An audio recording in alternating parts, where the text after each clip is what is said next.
Hello everyone, Radhe Radhe. मैं उमा अपने YouTube परिवार को प्रणाम करती हूँ। स्वागत है आप सभी का मेरे यूट्यूब चैनल उमा की दुनिया में। आ चुकी हूँ एक नए वीडियो के साथ, नई शुरुआत, नई कोशिश। समय है दोपहर का और सारा काम हो चुका था मेरा और थोड़ी देर रेस्ट भी कर लिया था। और अब बारी थी कपड़े फैलाने की, क्योंकि सुबह के समय थोड़ा सा बादल बादल जैसे आते हैं और समय भी नहीं मिलता है, तो थोड़ा सा जब धूप दिखाई देती तभी कपड़े फैलाने की कोशिश करती हूँ। हालांकि बादल अभी भी थे, लेकिन फिर भी मुझे लग रहा था कि अब मैं फ्री हूँ, अगर पानी बरसेगा भी तो दौड़ के जाके और उठा के ले आऊँगी कपड़े। फिर फटाफट कपड़े डाले। अभी सारा काम पड़ा हुआ था, रसोई भी साफ़ करनी थी, बर्तन भी धुलने थे, और अभी कुछ कपड़े एक राउंड के जो बच्चों ने बाद में नहाया था वो बचे हैं, वो चला दिए, डाल दिए मशीन में, और जैसे ही वो चल जाएंगे तो खंगाल देंगे। और उसके बाद आइए आपको दिखाती हूँ। देखिए कपड़े फैला दिए, ये देखिए यहाँ से मेरे पौधे कितने प्यारे लग रहे हैं। मैंने सोचा आप सभी को भी दिखा दूँ, और मैं तो डेली ही देखती हूँ। और ये देखिए आसमान कितना सुंदर लग रहा है, और ये सफ़ेद सफ़ेद कलर के ये पक्षी हैं, इनको बक्का बोलते हैं हमारे यहाँ। ये देखिए मेरी नींद में इस समय बहुत ज़्यादा बैठ रहे हैं, तो ये बार बार फड़फड़ फड़फड़ के करके पंखे फड़फड़ा रहे थे, तो मुझे समझ में नहीं आ रहा था कि ये आवाज़ कहाँ से आ रही है। काफ़ी देर बाद समझ में आया कि कहीं से इधर से पेड़ से आ रही। फिर मैंने देखा तो बहुत सारे पक्षी थे, देखने में बहुत अच्छे लगते हैं, पर ये बहुत ज़्यादा गंदगी फैलाते हैं। और फिर आ चुकी थी नीचे, और ये देखिए इतने सारे बर्तन पड़े हुए थे।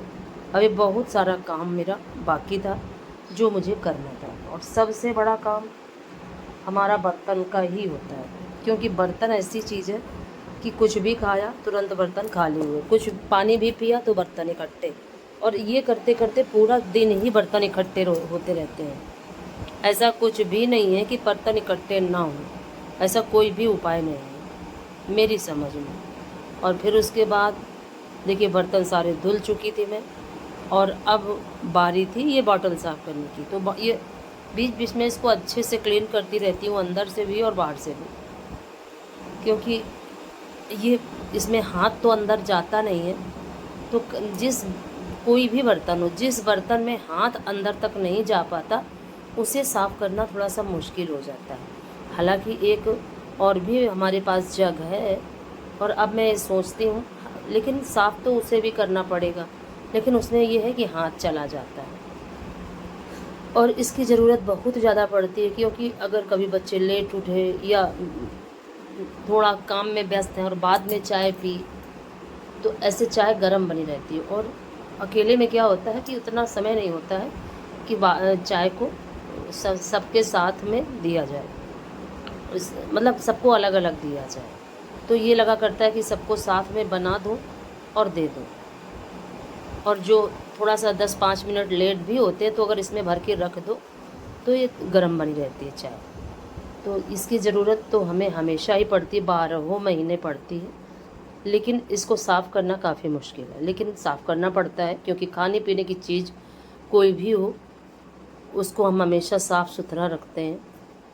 और फाइनली देखिए बर्तन भी धुल चुके थे, और अब बारी थी ये है पावदान। सुबह मैंने इसको धुला था, बाहर पड़ा हुआ था, काफ़ी गंदा हो रहा था, और बारिश का समय तो और भी ज़्यादा गंदा।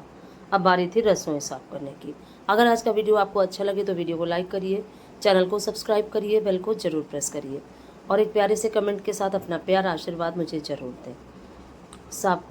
और सुबह क्या है, वो सिर्फ गैस को ही साफ़ करती हूँ, नीचे की सफाई नहीं करती हूँ। गैस साफ़ करने के बाद अब समय था दवा लेने का, तो बीच बीच में क्रम से दवा लेनी पड़ती है, तो बीच बीच में ये काम भी बहुत ज़्यादा ज़रूरी हो जाता है। तो ये भी करके, और फिर उसके बाद अभी मुझे भजन वाले चैनल के लिए वीडियो बनाना था, तो उसकी भी तैयारी मुझे करनी थी। और फिर उसके बाद मुझे 1 मिनट का भी समय नहीं मिला, और फिर ये वीडियो बनाने के बाद का समय है। और वीडियो बनाने के बाद फिर आ गई थी मैं चाय बनाने के लिए, क्योंकि जब ज़्यादा देर तक भजन और समय लग ही जाता है, कहीं कुछ बिगड़ता है, कहीं कुछ बिगड़ता है, कहीं मतलब कुछ ना कुछ समस्या हो जाती है, तो फिर उसे संभालने में, और देखिए वैसे का वैसा ही पर्दा भी लगा हुआ छोड़ दिया था, ढोलक भी वैसे ही छोड़ दी थी, क्योंकि बहुत ज़्यादा चाय पीने का मन हो रहा था और समय काफ़ी हो चुका था। और जब थक जाओ तो ये लगा करता है कि एक कप चाय पी लो तो थोड़ा सा एनर्जी आ जाती है। फिर जैसे ही मैं भजन बना के उठी तो तुरंत सबसे पहले चाय चढ़ाई हाथ धुल के, और उसके बाद अब बारी थी ये सब समेटने की। और काफ़ी मेहनत करनी पड़ती है मुझे, चाहे ये वीडियो बनाऊं चाहे वो बनाऊं, बहुत ज़्यादा मेहनत के साथ मेरा हर एक काम होता है। और प्लीज़ मेरे चैनल को सपोर्ट करिए। बहुत ज़्यादा मेहनत के बाद आप सबके पास वीडियो पहुंचाती हूँ, लिखती भी हूँ, गाती भी हूँ, ढोलक भी बजाती हूँ। इतनी मेहनत के बाद जब जिसे सफलता नहीं मिलती, उसके मन से आप पूछिए कि कितना कष्ट होता है। और उसी कष्ट से आज मैं कितने समय से उस कष्ट को झेल रही हूँ, मेहनत कर रही हूँ सिर्फ बच्चों के लिए। मेरा जीवन का अब कुछ भी नहीं बचा जिसे मैं सोचूं कि अब मुझे पूरा करना है। तो जो भी मेहनत कर रही हूँ सिर्फ अपने बच्चों के लिए। और जब बच्चों के विषय में सोचती हूँ और अपने मेहनत के विषय में सोचती हूँ, तब कहीं ना कहीं मन काफ़ी दुखी हो जाता है। और देखिए आज ये जो हवन वाली राख होती है, आग होती है, ये चूहे, क्योंकि इसमें अन्न के दाने होते हैं, जौ तिल चावल होता है, तो कभी अगर थोड़ा सा भी दाना बचा तो चूहे इसी तरह से फैला के छोड़ देते हैं। और उधर गई तो देखा कि फैला हुआ पड़ा है, तो मैंने सोचा कि इसको भी उठा देती हूँ। और तख़्त खाली किया था, क्योंकि तख़्त में ही भजन बना पाती हूँ। मेरे पास ऐसा कोई भी सेपरेट रूम नहीं है, ऐसा कोई भी ऐसी जगह नहीं है जिस जगह पे बैठ के मैं वीडियो बना सकूँ।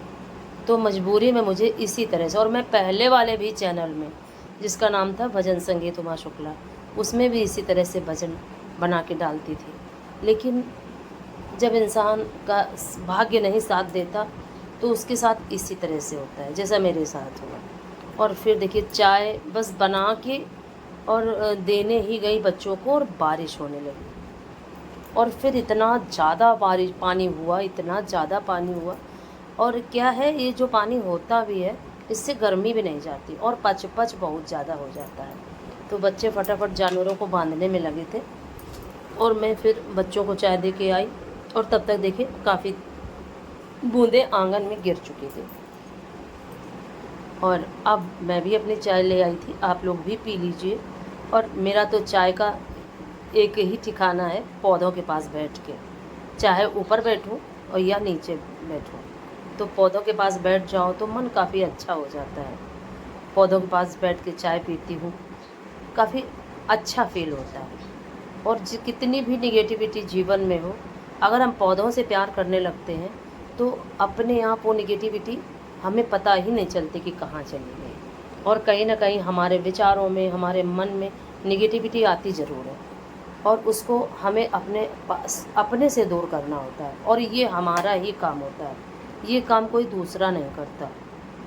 तो कुछ ऐसी चीज़ें हैं जो मैंने फॉलो करी, जिससे कि मेरे जीवन में काफ़ी बदलाव आया। और मैंने दूसरे को बदलने की बजाय खुद को बदला है, खुद को उस हिसाब से बदला जिस हिसाब से एक अच्छे इंसान को होना चाहिए। और सभी के अंदर कमियां होती हैं, ऐसा नहीं है कि किसी के अंदर कमी नहीं होती। मेरे अंदर भी बहुत सारी कमियां थी और बहुत कुछ ऐसा था कि मैं नहीं जानती थी, और जो मैंने ऐसे ही सीखा है धीरे धीरे। और फिर ये है शाम का समय था, सब्जी में सिर्फ आलू था मेरे पास और 2 टमाटर रखे हुए थे। लेकिन इतना थक चुकी थी मैं कि मुझे लग रहा था कि आज मैं बिल्कुल भी ना सब्जी बनाऊं ना रोटी बनाऊं।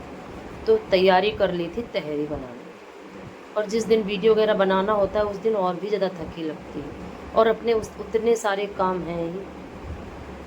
फिर उसके बाद ये आलू मैं धुल के लाई, चावल धुल के लाई, और फिर तहरी को छौंक दिया, तहरी बनाई। और जिस लिए मैंने तहरी बनाई कि कम समय में सारा काम हो जाए, तो उस दिन इतना ज़्यादा काम हो जाता है बच्चों का कि वो मुझे 11 तो बज ही जाता है।